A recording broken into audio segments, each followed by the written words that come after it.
Welcome to this explainer. If you are a focused learner trying to navigate the postgraduate admission maze at Rashtriya Raksha University, or RRU as we'll call it, you are exactly in the right place. Having gone through the postgraduate journey at RRU myself, I know firsthand what the onboarding and selection process actually feels like behind the curtain.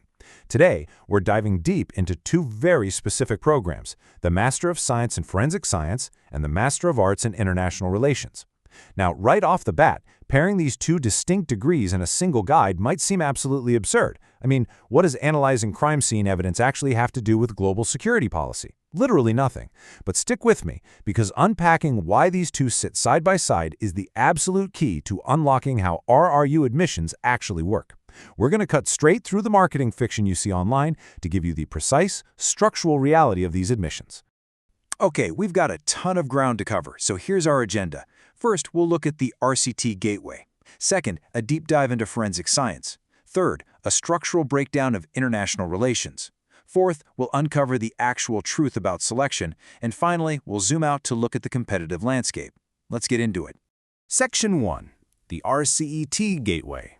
To truly understand this admissions process, we first have to solve the paradox of why we are talking about these two vastly different degrees together in the first place.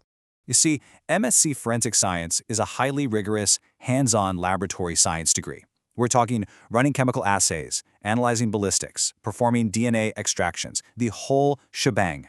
On the flip side, MA International Relations, that's pure humanities and policy. You're debating geopolitical security frameworks and diplomatic strategies. So, to be clear, these subjects are completely unrelated. I cannot stress this enough. Do not even try to compare them as similar fields of study. The day-to-day reality of a student in a lab coat is worlds apart from a student drafting a policy brief. So why on earth are they grouped together today? Well, because both degrees share exactly one common entrance mechanism. They both funnel exclusively through the RUU Common Entrance Test, or the RCET. This shared gateway is designed to test your baseline aptitude and general capabilities before you branch off into your highly specialized divergent tracks. Oh, and for those of you mapping out your timelines, quick heads up. For the 2026 PG admission cycle, the exam window has recently been revised to June 7th, 2026. Definitely mark that in your calendars. All right, moving to Section 2, Forensic Science Deep Dive. Let's really look closely at this laboratory track. Let's start by punching in the financial realities here. If you're aiming for the MSc in Forensic Science, you're looking at a 2-year program. The rough total fee for those 2 years is going to sit right around 2.5 lakh rupees. But don't forget your living expenses. If you're staying on campus, you've got to budget an extra 78,000 rupees or so per year for hostel costs where that's applicable. It's absolutely crucial to know your numbers up front so you can plan properly. Now, what's really interesting about this, and honestly a massive trap that catches so many applicants off guard, is the eligibility. The core MSc Forensic Science track, that demands a BSc in a relevant field, with a strict minimum of 55% marks. No exceptions. But if you look under the broader forensic umbrella, there is another popular track, MSc Forensic Psychology. That specific track accepts a bachelor's degree in any stream, with just a 50% minimum. Why the huge gap? Well, the psychology track leans way more into behavioral science and human analysis rather than, hard chemistry. So it opens the door for humanities students. Just be careful not to conflate the two. If you don't have a science background, the psychology track might be open to you, but the core forensic science laboratory track absolutely is not. And within that core forensic umbrella, RRU structures specializations across some wildly fascinating fields, like forensic biology, chemistry, ballistics, and digital forensics. Plus, you aren't stuck just at the main campus in Gandhinagar. These specializations are spread across a massive regional footprint. We're talking campuses in Lucknow, Bhopal, Puducherry, Shivamogga in Karnataka, and Pasagad in Arunachal Pradesh. Why does this decentralization matter? Because this national approach means you could literally be studying digital forensics right next door to regional tech hubs or localized cyber commands, deeply integrating your education with real-world regional security needs. Moving right along, Section 3, International Relations Breakdown. We are shifting gears completely to the humanities side, where the rules change dramatically. So the entry requirements for the MA in International Relations and Security Studies are wonderfully broad. You basically just need a 3-year bachelor's degree, your standard 10+2+3 pattern from any recognized university. It is totally stream agnostic. Why so open? Because this program relies heavily on diverse perspectives. Whether your background is a BA, a BCom, or a BSc, they view your unique academic path as a total asset for analyzing complex, multifaceted security issues. And just as a note, this program is run specifically by CICSSL, which is the dedicated school handling this curriculum at RRU. And what really makes this 2-year full-time program stand out from other generic IR degrees? It's the built-in foreign language specialization. Right alongside your core security studies curriculum, you're actually acquiring critical linguistic tools like Mandarin or Arabic. You need those skills to analyze primary documents from adversaries and engage directly with global security issues. It is a brilliant, highly practical approach to modern statecraft. Okay, Section 4, the selection truth. It is time to clear up some major misinformation about how admissions are actually decided. Having sat in those very rooms at RRU, I know exactly what keeps applicants up at night. You search any online forum and you're going to see this exact question everywhere. So, what is the exact cutoff score you need on the RCET to get in? Well, here's the answer. There isn't one. Absolutely zero. Please do not believe any coaching portal or blog that hands you an exact "you need 75 marks" number. That is a total myth. The actual mechanism they use is relative merit ranking. This means your target is constantly shifting based on that specific cycle's applicant pool.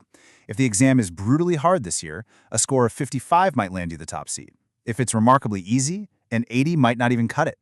You are competing exclusively against the specific people in the room with you during your cycle, not against some arbitrary historical data. And this brilliantly illustrates the multi-stage, holistic process RRU actually uses. Step 1, sure, is your RCET performance, but Step 2 pulls in your prior academic record. That means a slightly lower test score could actually be saved by a stellar undergrad GPA. And finally, depending on your exact program, Step 3 involves a counseling or interview stage for the ultimate shortlisting. They want to see the complete picture of who you are as a student, not just how well you bubble in a multiple choice sheet on a random Tuesday morning. Which brings us to Section 5, the competitive landscape. Let's look at the RCET versus the massive national exams. You have undoubtedly seen this quote, or something very much like it, floating around the internet. RCAT is less competitive than CUAT and JEE, making RRU more accessible. I want you to treat that framing with extreme caution. Think about who is saying this. Businesses that specifically sell RCAT prep courses, right? They have a direct financial interest in framing this test as the easier, more attractive route simply because they want you to buy their study materials. Let's strip away the marketing spin for a second. The neutral reality is simply that the RCET has a smaller applicant pool than massive national exams like the CUET PG. But why does a smaller pool not equal an easier admission? Because this is a highly self-selecting group. The students taking the RCET are hyper-focused on defense, national security, and specialized forensics. This means the baseline quality of your competition is incredibly high. So a smaller pool does not automatically guarantee you an easy admission when you are up against relative merit ranking, where top-tier candidates still set the bar. To really map out your options, look at how the broader landscape is divided up. If you want an MSc in forensic science, RRU uses its own proprietary RCET. But look at the National Forensic Sciences University, or NFSU. They've actually moved their PG programs to the CUE-PG exam. Banaras Hindu University, BHU, same thing. They run their forensic science admissions entirely through CUE-PG, and CUE-PG is a considerably larger, highly standardized testing pool. This distinction is strategically critical. If you are applying to multiple institutions, you're going to have to divide your study strategies to conquer both testing formats. So, the crucial takeaway here is this. Use this explainer as your structural guide to understand how the game is actually played. But remember, exact dates, like that June 7th window we mentioned earlier, and specific fee structures will naturally shift from year to year. You must always verify this information directly by consulting the current year official RRU prospectus. And that brings us to the end of our deep dive. You now know that forensic science and international relations are distinct worlds united only by one test. You know the reality of relative merit versus fixed cutoffs, and exactly why a smaller applicant pool does not mean lower standards. So I'll leave you with this question. Armed with the actual truth about eligibility traps and relative merit, are you ready to conquer the RCET without falling for the marketing hype? Approach your postgrad journey with a critical eye, prepare smart, and you're going to do perfectly fine. Thanks so much for joining me on this explainer, and as always, keep learning.